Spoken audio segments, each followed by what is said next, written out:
일단은 뭐 트럼프의 정책들은 굉장히 좀 명확한 측면들이 있어서 공약에서 제일 눈에 띄었던 건 에너지 독립에 대한 이야기고 에너지 가격은 좀 안정화될 수 있는 측면들이 있고요. 국제 유가가요? 그렇죠, 네. 실제로 미국이 보는 중국은 가장 위협적인 국가, 그리고 가장 경쟁해야 되는 국가인 거거든요.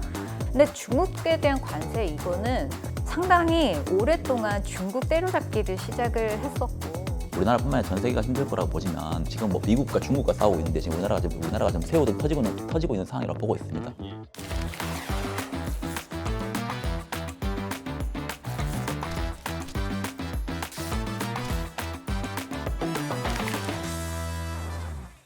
메리츠 증권과 3프로TV가 함께 만드는 고품격 경제 콘텐츠 들끓는 세계 투자가 보인다. 새해는 미국의 트럼프 대통령이 전 세계를 가장 영향력이 강하게 쥐었다 폈다 하는 트럼프 2.0 시대라고 하죠. 그 영향력이 어떻게 뻗쳐나갈지, 또 세계 각국의 시장은 또 여기에 대해서 어떻게 반응할지 오늘 자세하게 좀 여쭤보겠습니다. 오늘 얘기 나눌 분들을 좀 소개해드리죠. 늘 여러분께 친숙한 분이 되셨습니다. 이제 한국외대의 LD 학부 김진아 교수님 나오셨고요.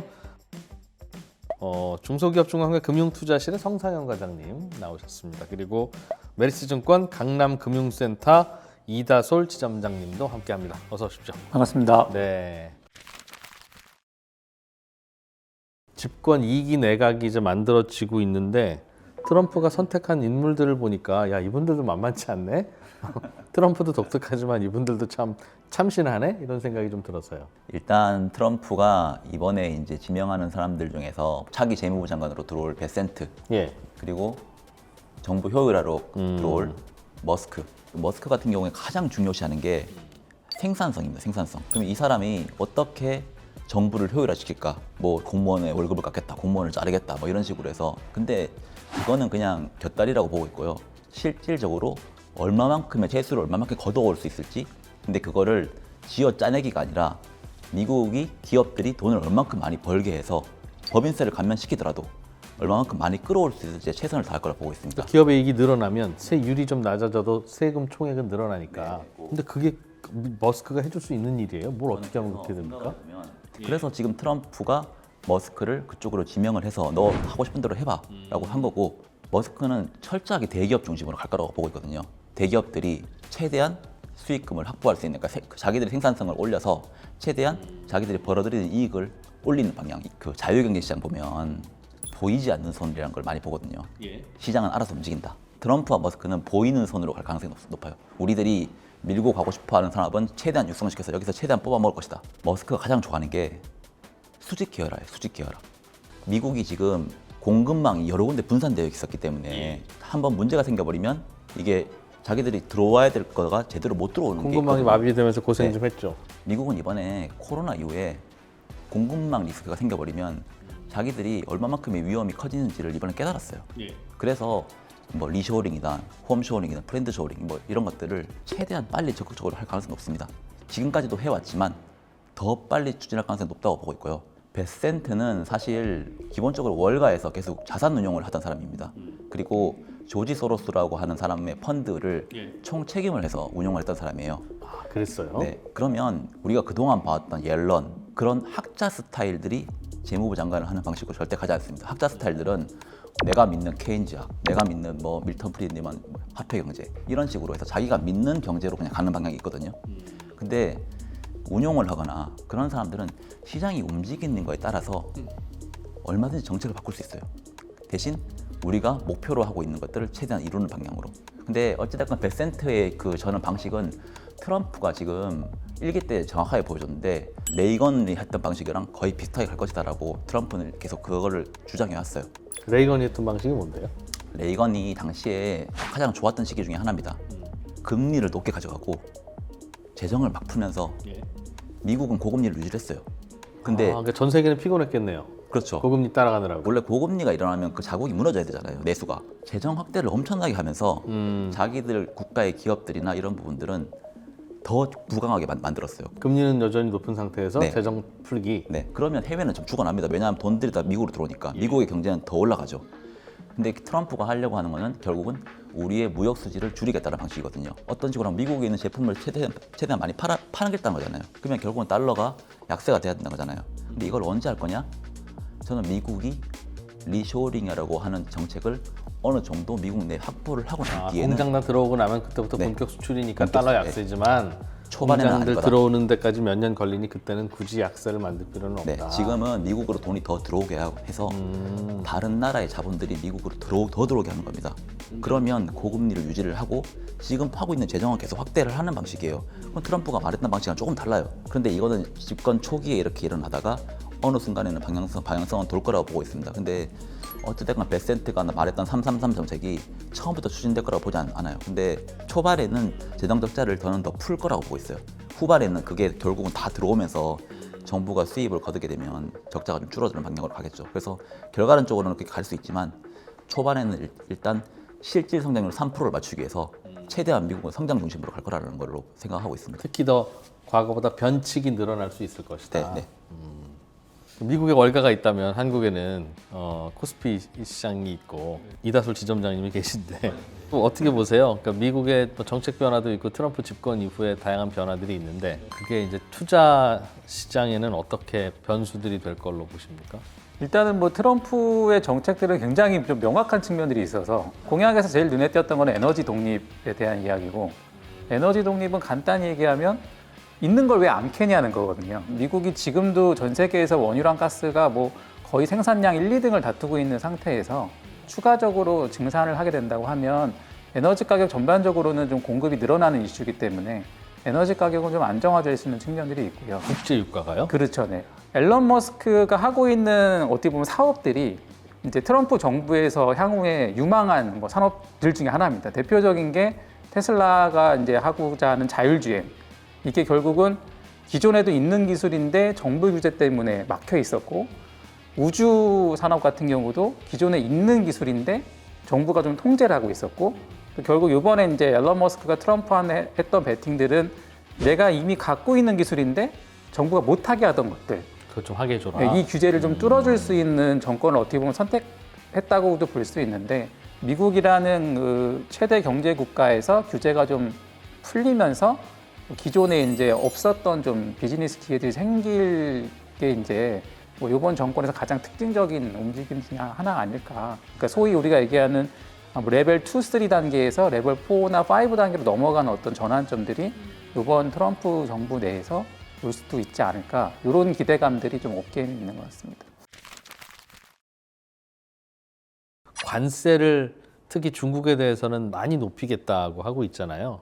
이제 우리 한국은행도 트럼프 시대가 오는 게 한국 경제의 가장 큰 리스크라서 뭐 작년 연말경에 금리도 한 번 더 내렸고 그만큼 이 관세라고 하는 거가 무겁게 다가오는 것 같은데 이거 어떻게 보십니까? 실제로 이것도 그냥 해보는 소리라고 봐야 될까요? 아니면 이거는 할 걸로 보세요? 과거에 어떻게 관세 문제를 다른 거랑 연계를 시켰는가를 보면은 예를 들어서 캐나다 같은 경우에는 엘버타에서 이제 네브라스카까지 송유관을 이제 연결을 해가지고 원유를 캐나다에서 수입하는 거를 가격을 이제 높게 이제 측정을 해가지고 들여오는 방식으로 두 가지 이슈를 또 연계를 해가지고 타결을 했거든요. 관세 문제랑 석유관 건설 문제랑 이렇게 연계를 시킨 적이 한 번 있어요. 그리고 멕시코 같은 경우에도 그때 트럼프 일기 초반 때 문제가 됐던 것 중에서 하나가 사실은 이민 문제였었거든요. 멕시코에서 불법 이민 너무 이민들 많이 넘어온다? 너무 많이 넘어온다. 근데 그 얘기를 하면서 이 문제를 풀려고 압박을 좀 하려고 하다 보니까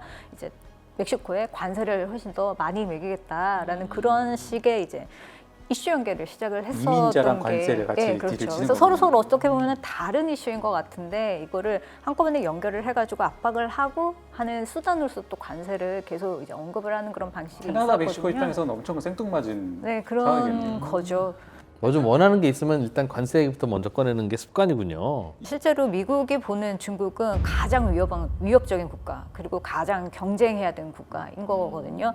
근데 중국에 대한 관세 이거는 상당히 오랫동안 중국 때려잡기를 시작을 했었고, 그리고 미국 내에서도 여론의 이제 변화들을 보면은 중국에 대한 안 좋은 여론이 계속적으로 변하지가 않고 있거든요. 오히려 그 악감정은 증가하는 그런 추세인데, 그런 것들이 계속 이제 되는 과정에서 결국에는 어쨌든 모든 지금 정책들이 대중국 강경 정책으로 하나로 수렴이 돼요.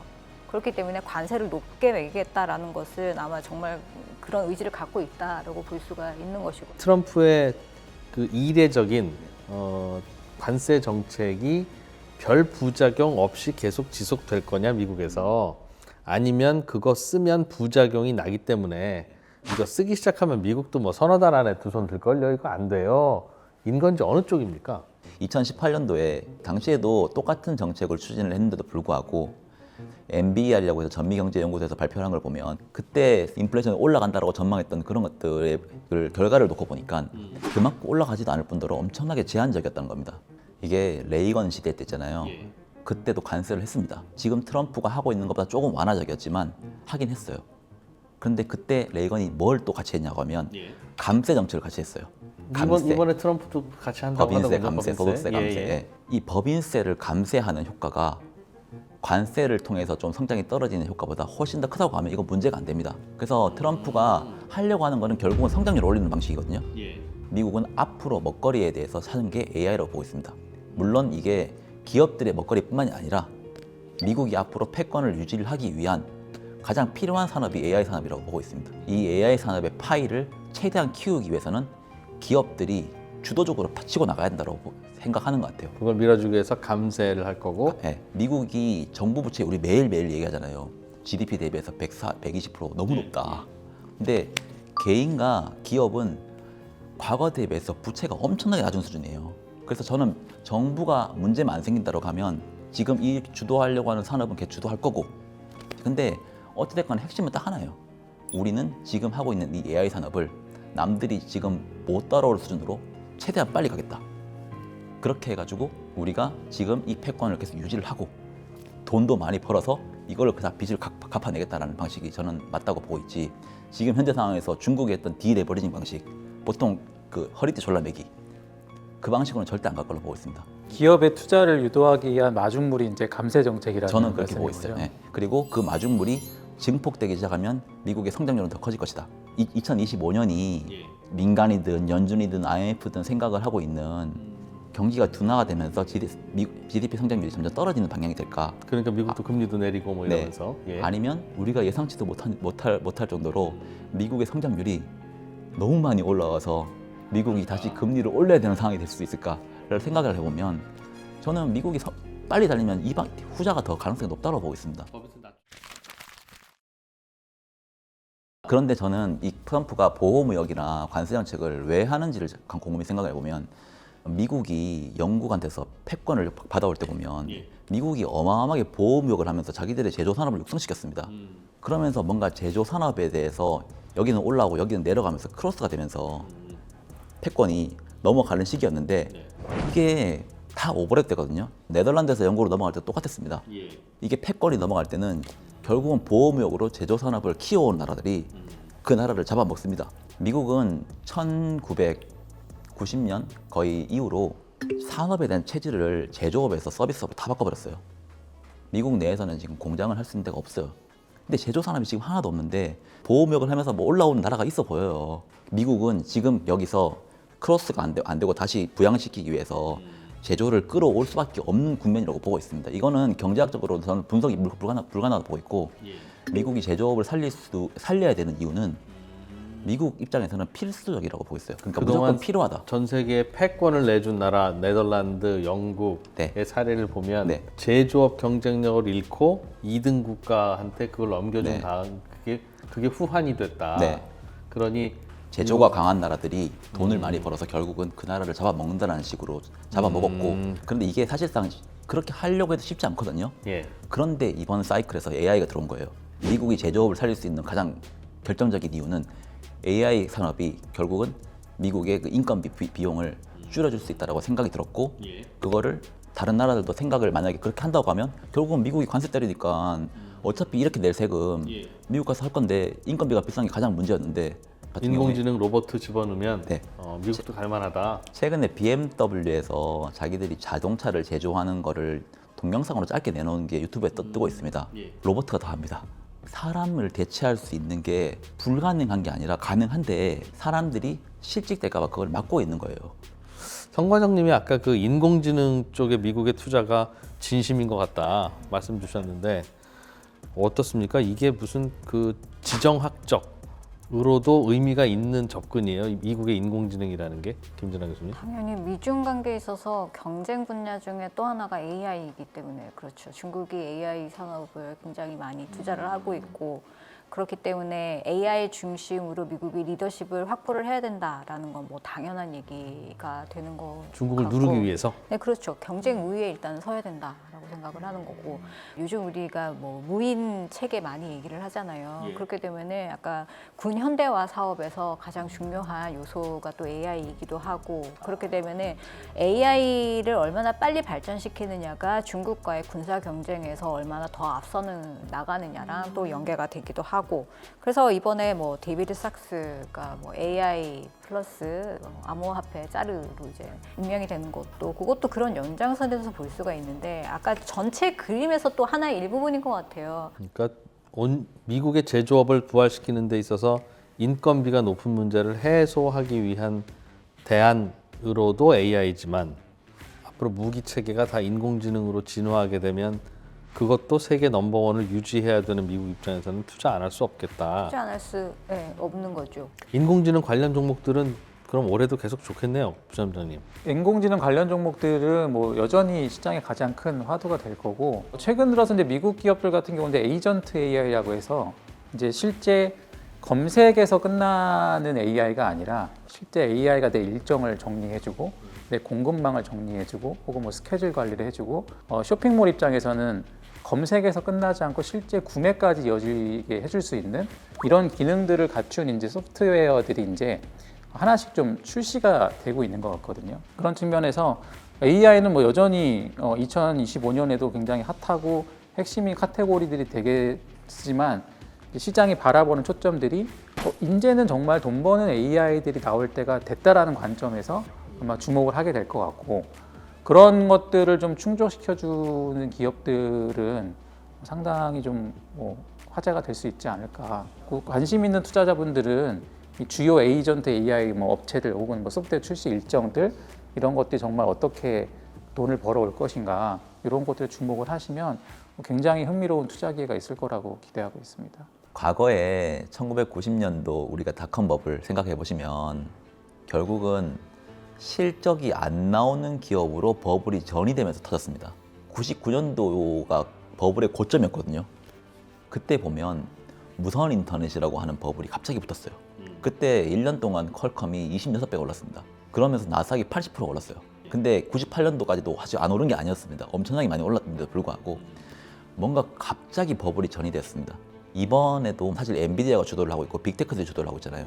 이쪽은 어떻게 보면 EPS를 계속 보시면 아시겠지만 실적을 끌고 지금 계단식으로 올라가고 있어요. 그러니까 결국은 AI 사이클이 지금은 이게 잘 될 거고 그 다음은 요 다음 단계, 그 다음 요 다음 단계 계단식 상승은 저는 큰 문제가 안 된다고 보였어요. 그게 비싸더라도 결국은 실적이 그 비싼 밸류에이션을 다 커버치면서 다시 다 올라갈 수 있을 거라 보고 있어요. 근데 갑자기 실적이 없는 저 멀리 있는 기술이 이 AI의 모든 것을 해결해 줄 거라고 하면서 갑자기 달라붙는다?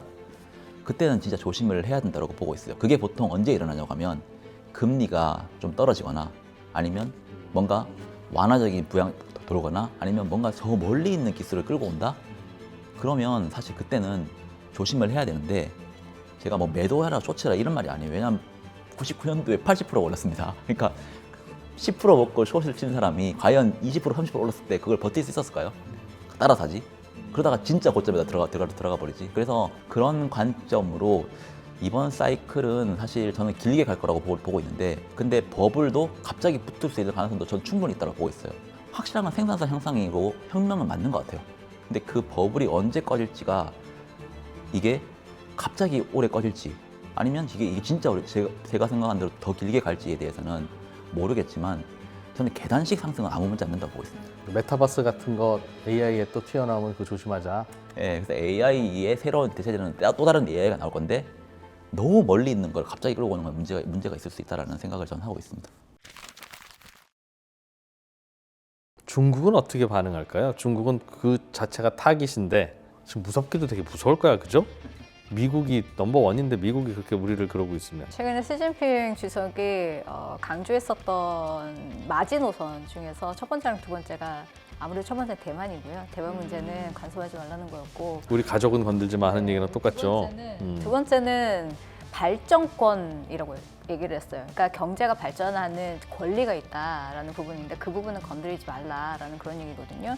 그렇게 되면은 이제 중국은 어떻게 해야 되느냐? 결국엔 뭐 여러 가지가 있을 수 있죠. 똑같이 관세 보호한다라고 얘기를 할 수도 있고 또는 미국으로 들어오는 수입품 자기네들도 막겠다라고 얘기를 할 수가 있는 거고 또는 중국에 진출하고 있는 미국의 회사들 여기에 상당히 이제 보복적으로 뭔가 조치를 취한다, 뭐 국가 안보다라고 딱 그걸 걸면은 할 수 있는 것들이 중국 정부가 자율적으로 할 수 있는 것들이 많거든요. 그리고 최근에 또 우리가 주목을 하고 있는 게 뭐냐면은 이제 소재, 장비, 부속품 중에서 아주 최소한 있으면 되는데 크게 많지는 않아도 되는 그런 것들을 중국이 계속 미리 사들이면서 공급망을 다시 또 교란시키는 그런 작업들을 하고 있다는 얘기가 들리는데 예측하지 못했던 공급망 이제 압박 이런 것들이 또 생겨날 수 있는 거고 히토류가 굉장히 여기서 중요한 게 사실은 호주가 핵심 광물을 많이 가지고 있기 때문에 미국과 TF까지 형성을 하면서 이 협력을 많이 했었거든요. 그런데 커버할 수 있는 분야가 있고 커버할 수 없는 분야가 있어요. 히토류 같은 경우에는 이거는 호주가 커버를 할 수 없는 분야이기 때문에 전적으로 이거는 굉장히 약점이 되거든요. 미국으로서는. 그렇기 때문에 이런 전략적인 광물들을 가지고서 이제 뭔가 수출 통제를 하고 이러는 작업들이 들어갈 수 있죠. 중국의 대응이 있을 것이다. 그러면 미국도 못 견디고 결국은 중국과 협의를 좀 해야 될 거라고 봐야 됩니까? 아니면 누가 이길까요? 좀 너무 유치한 질문 같기는 한데 이때는 누가 더 힘이 세나 한번 보여주는 작업이 1단계로 들어갈 것 같고 그 이후에 아마 각자 피해보는 지점이 생길 거예요. 그럼 그걸 파악을 하면서 나중에 어떻게 교환 거래를 할 것인가 이런 부분들을 검토를 할 수 있겠죠. 그 중에서 특히 군사 안보 분야에 쓰이는 것들은 전략적으로 구분할 것 같아요. 그렇기 때문에 부품이든 어떤 장비든 다 미국에서 전부 다 관리를 해야 되고 관련한 기술들도 유출이 안 되고 미국이 다 관리를 해야 되고 이런 식으로 지금 작업이 들어갔어요. 그렇기 때문에 적어도 국가 안보와 관련한 어떤 부품이라든지 기술이라든지 이런 것들은 중국에 대해서는 아주 강경하게 보호 정책을 쓸 가능성이 상당히 높고 있고 관세 자체가 미국의 큰 부담이 아닐 수도 있다. 그런 말씀 송 과장님 해주셨고 그러면 그게 좀 더 지속적일 가능성도 있고 그 과정에서 중국도 저항을 하겠으나 뭐 특별히 그로 인해서 뭔가 멈출 것 같지는 않다는 거면 우리나라는 그럼 어떻게 봐야 되겠습니까?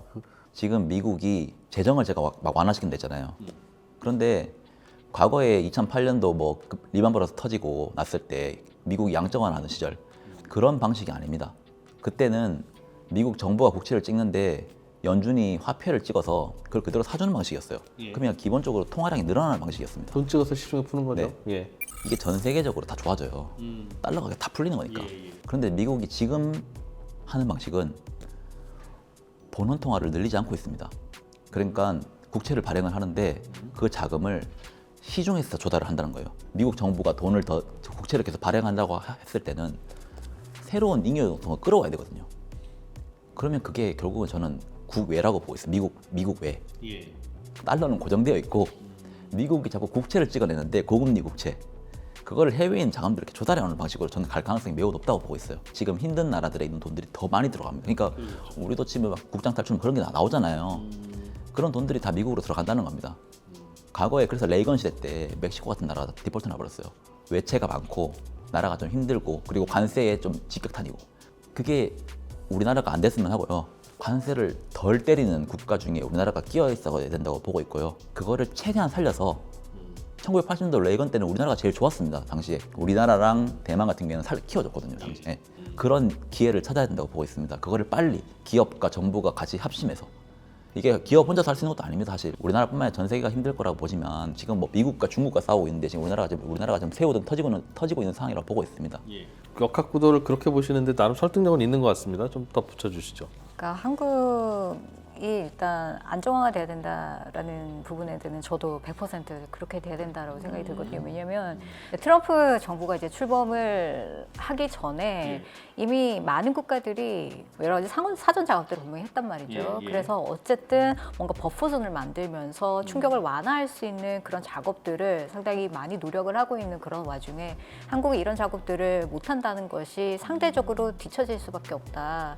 그런 이제 의미일 수도 있다라는 거고요. 그리고 앞으로 이제 미국이 POC가 누군지, 컨택 포인트가 누군지 명확하지 않으면은 사실 만나줄 이유가 없는 거예요. 그렇기 때문에 확실한 그런 POC가 딱 드러나기 전까지는 뭔가 이제 구체적인 얘기를 하기가 어려운 그런 여건이 발생을 한다라는 점에서 실제적으로 만나도 정말 성과 있는 그런 대화를 하기는 힘들다라는 거죠. 왜냐하면 결정을 뒤로 항상 미룰 거기 때문에 그렇다는 미국과 거예요. 만나도. 그렇기 때문에 그런 작업들을 빨리빨리 하기 위해서는 빨리 조기 안정화가 그래서 더 필요하다라고 했습니다.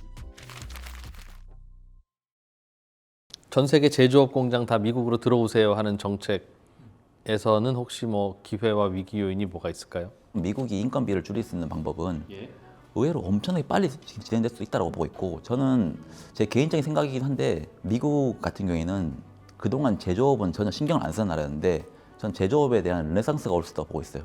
그럼 우리나라는 큰일이네요.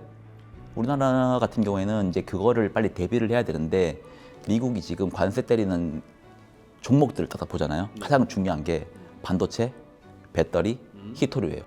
이거 세 개를 다 넣고 보면 결국은 중국을 배제시키기 위한 미국의 공급망을 구축할 건데 미국 혼자서는 못하니까 우리나라에 붙어라. 근데 배터리는 일단 우리나라가 강합니다. 반도체도 대만과 우리나라가 끼어 있습니다. 미국이 혼자서 할 수 없는 그런 쪽에서는 분명히 우리도 니치 마켓이 있다는 거죠. 거기서 돈을 벌 수 있는 기업들. 네, 그래서 그런 측면으로 접근할 필요가 있다고 보고 있고 그렇게 되면 그런 국가들이나 그런 산업들에게는 어마어마한 관세 때리지 않겠죠. 이제 기본 구도는 그런 것 같아요. 그러니까 사실 우리나라 뭐나 이머징까지 봤을 때 과거에 이머징 쪽에 투자가 쏠릴 때도 결국 최종 소비처는 미국이었습니다. 그때도.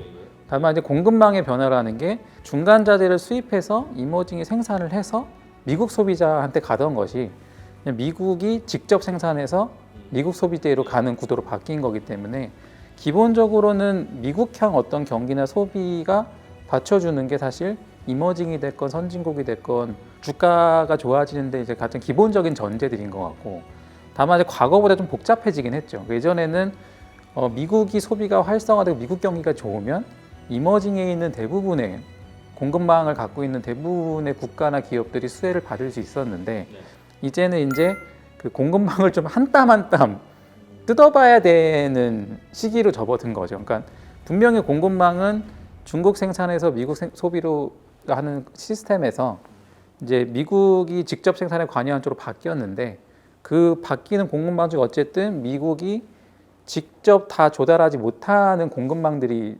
존재하거든요. 그런 밸류 체인들이 대부분은 중국이랑 경쟁하던 카테고리들이 많습니다. 과거에 기본적으로 우리나라 수출 기업들이 최종 소비자인 미국을 향해서 공급망을 타고 가는 건 똑같은데 공급망의 이제 이 형식이 바뀐 거죠.